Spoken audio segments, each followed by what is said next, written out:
بسم الله الرحمن الرحیم. دوستان گرامی، السلام علیکم و رحمت الله و برکاته. در درس 16 آموزش زبان عربی قرار داریم. در این درس و با توفیق خداوند یکتا درباره بعض قواعد عربی، یعنی درباره اسماء اشاره، مذکر و مؤنث صحبت میکنیم. این درس عبارت از محاوره است بین استاد و شاگردها. استاد در ابتدا میگوید لمن هذه الاقلام یا محمد، ای محمد این قلم ها از کیست؟ البته اقلام مفردش قلم است و قلم به اقلام جمع میشه و اقلام جمع تکسیر است و جمع تکسیر به اشاره مؤنث اشاره می گردد. در اینجا ما می بینیم که هذه الاقلام.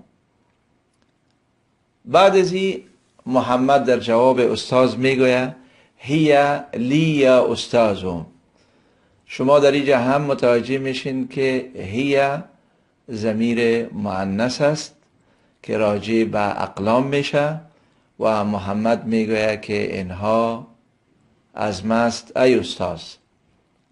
بعد از این استاد میگوید هی جمیلة جدا، یعنی این قلم ها بسیار زیبا و قشنگ است. باز هم متوجه میشیم که در اینجا هی را استاد استعمال کرد که ضمیر مؤنث است و جمیلتون صفت قلم است که هم مؤنث است. بعد از او استاد میگه و هذه الکتب الجدیدة اهی لک. استاد میگه که آیا این کتاب های جدید هم از شماست؟ در اینجا قاعده میگه که کتاب جمعش کتب است و کتب جمع تکسیر است و جمع تکسیر ضمیرش مؤنث میه و اسم اشارش هم مؤنث میه. چنانچه میبینیم هذه الکتب الجدیدة که صفتش الجدیدة یا مؤنث است اهیه. بعد از این محمد در جواب میگه که لا، نخیر، هی لحامد، ای از حامد است. بعد از این استاد از شاگردان میپرسه این دفاترکم یا اخوانو، دفترهای شما کجاست ای برادرها؟ دفتر یعنی کتابچه و جمعش دفاتر است که بازم این جمع تکسیر است. البته ما در زبان عربی سه نوع جمع داریم: جمع مذکر سالم، جمع مؤنث و جمع تکسیر. در جمع مذکر سالم در مفردش فقط در آخر خواسته باشیم ایر جمع بکنیم، در آخر و نون اضافه میکنیم. مثلا مسلم مسلمون، مؤمن مؤمنون. و در مؤنث فقط در آخر یک الف و تا زیاد میکنیم. مثلا مسلم مسلمات، مؤمن مؤمنات، به این ترتیب. اما در جمع تکسیر اول به معنای تکسیر یعنی شکستن، یعنی امو مفرد در جمع به حالت اصلی خود نمیمانه، حروفش پس و پیش میشه. به این ترتیب ایره جمع تکسیر میگن که اوزان مختلف داره که درس‌های پیشرفته است. بعد از این علی در جواب میگوید که هی هنا علی هذا المکتب. علی در جواب استاد میگوید که این دفاتر ما یا کتابچه های ما بالای این میز است. دوستان گرامی، در این قسمت درس میخوایم درباره اسماء اشاره کمی برای شما توضیح بدم که اسم اشاره مفرد داره، مثنا داره و جمع داره و هر کدام از این به دو دسته تقسیم میشه، مذکر و مؤنث. برای مفرد مذکر هذا میایه و میگیم که هذا ولدون. برای مفرد مؤنث هذه میایه، میگیم هذه بنتون. و مثنا داریم که مثنا هم یعنی اطلاق به دو میشه، یعنی دو شخص یا دو چیز دیگه. در اینجا مذکر داریم و مؤنث داریم که در مذکر در مثنای مذکر هذان ولدان می آید و در مؤنثش هاتان بنتانی. بعد از او به جمع انتقال میکنیم که جمع مذکر داره و هم مؤنث و هر دوی از این کلمه هؤلاء رو میگیره که میگیم هؤلاء اولاد و هؤلاء بنات. و به همین ترتیب میخوایم که توضیحات درباره مذکر و مؤنث داشته باشم که علامات از این را بهتر و خوبتر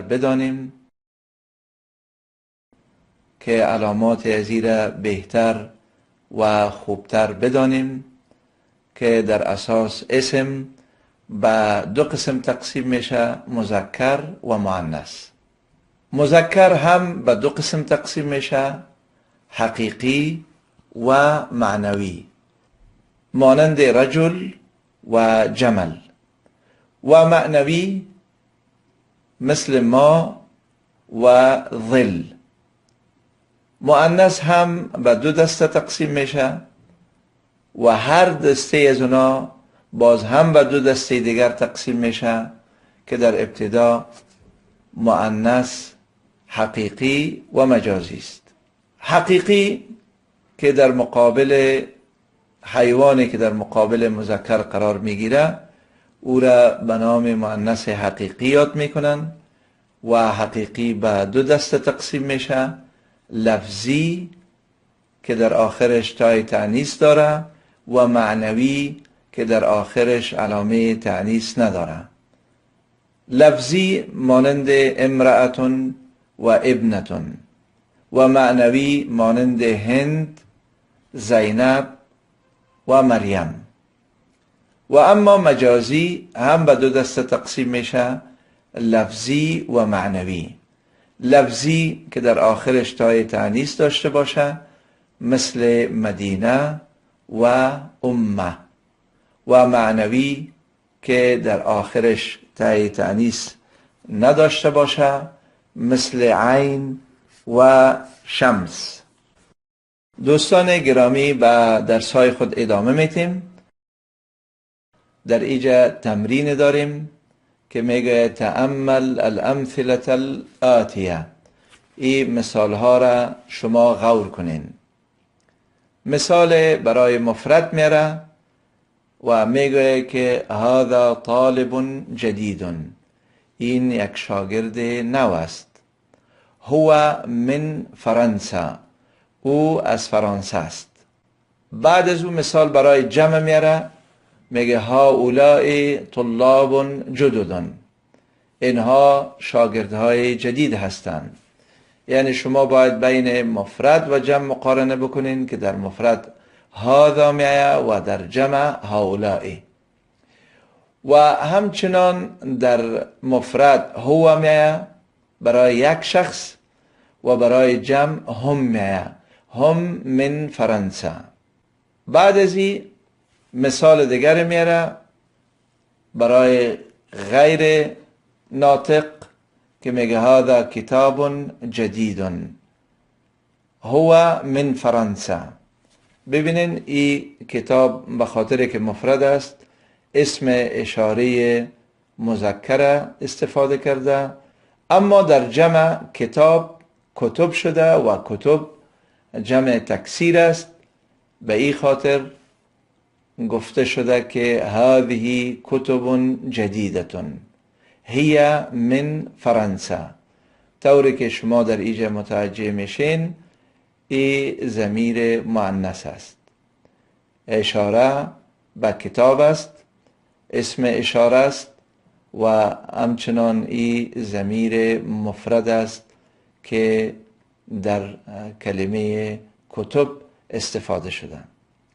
در اینجا یک سلسله تمرین هایی داریم تا ای که بهتر و خوبتر این موضوع را پیگیری کنیم.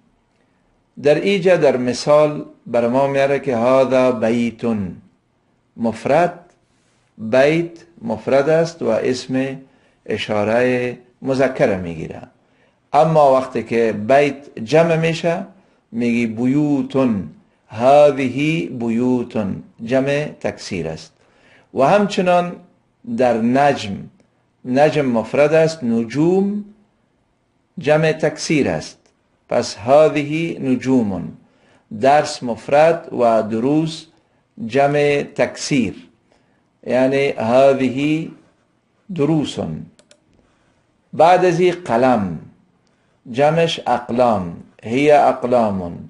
باب جمعش ابواب، هذه ابواب. نهر جمعش انهار، هذه انهار. جبل مفرد و جبال جمع تکسیر، هذه جبال. و به می ترتیب کلمه کلاب، بحار، کتب، حمر، سرور، دفاتر، مکاتب، فنادق. در اینجا ساعات جمع مؤنث سالم است و همچنان سیارات و طائرات. در اینجا تلک ساعات و تلک سیارات و تلک طائرات. همچنان در اینجا ذلك نجم و تلك نجوم، تلك سیارة و تلك سیارات. قسمت سوم درس 16. اشر الى الاسماء الآتیة باسم اشارة مناسب للقریب. البته اسماء اشاره قریب داره و بعید داره، یعنی دور. در اینجا نام هایی که ذکر شده رجل، رجال، کلب، کلاب، دروس، مدرسون، اخواتی، اقلام، سیاره، حمار، عین، طبیبه، طبیبات. در اینجا سه هذا، هذه و هؤلاء. شما خانه هایی که خالی است توسط اینمی سه اسم اشاره ایره پر میکنین. مثلا در اینجا میبینیم که رجل مفرد است، میگیم هذا رجل و هؤلاء رجال و هذا کلب و هذه كلاب و هذه دروس و هؤلاء مدرسون، هؤلاء اخواتي، هذه اقلام، هذا كتاب، هذه سيارات و هذه سيارة، هذا حمار، هذه كتب، هذه حمر و هذه عین و هذه طبیبة و هؤلاء طبیبات. قسمت چهارم اسماء اشاره برای بعید است که عبارت از ذالک، تلک، اولئک که خانه های خالی را با اسماء اشاره مناسب پر میکنیم. اشر الى الاسماء الآتیه، اشاره کنین به این اسماء آتی، یک اشاره مناسبه که برای بعید یا برای دور باشه. در اینجا طالب مفرد است، در اینجا طلاب جمع است، جمع تکسیر. نجم مفرد است، نجوم جمع است. بنت مفرد است، بنات جمع است. دراجه مفرد است، دراجات جمع است. سریر مفرد است و سرور جمع است. دجاجتون مفرد است. مدرستون مفرد است. مدرسات جمع است. حاج مفرد است. حجاج جمع است. مسجد مفرد و سیارات جمع. بعد از این در صفحه اخیر معلومات بیشتر میده و اسما را به دو دسته تقسیم میکنه: اشاره برای قریب و اشاره برای بعید که هر دو عاقل است. و در قسمت دوم میبینیم که برای غیر عاقل اشاره برای قریب و اشاره برای بعید است. در اینجا ما متوجه میشیم که برای عاقل مفرد مذکر هذا میگویی که هذا طالب، و برای مفرد مؤنث قریب هذه طالبة. برای جمع مذکر قریب هؤلاء طلاب، و برای جمع مؤنث قریب همچنان هؤلاء میه که میگیم هؤلاء طالبات. و اما برای بعید میگیم که ذالک طالب، برای مفرد مذکر بعید. و برای مفرد مؤنث بعید میگوییم که تلک طالبتون. و اما جمع مذکر و جمع مؤنث برای دور فرق نمیکنه، میگوییم که اولئک طلاب و اولئک طالبات. این شد برای عاقل. اما برای غیر عاقل و قریب میگوییم که هذا بیت، هذا بیت. و برای مؤنث میگوییم که هذه سیارة. و برای جمع غیر عاقل میگیم هذه بیوت و هذه سیارات. و اما اشاره برای بعید غیر عاقل میگیم ذالک بیت، برای مفرد غیر عاقل و بعید. و اما برای مؤنث تلک سیارة و تلک بیوت، یعنی برای جمع. و همچنان تلک سیارات. البته ما در اینجا متوجه میشیم که بیوت جمع تکسیر است و سیارات جمع مؤنث سالم است. این بود درس 16. و السلام علیکم و رحمت الله و برکاته.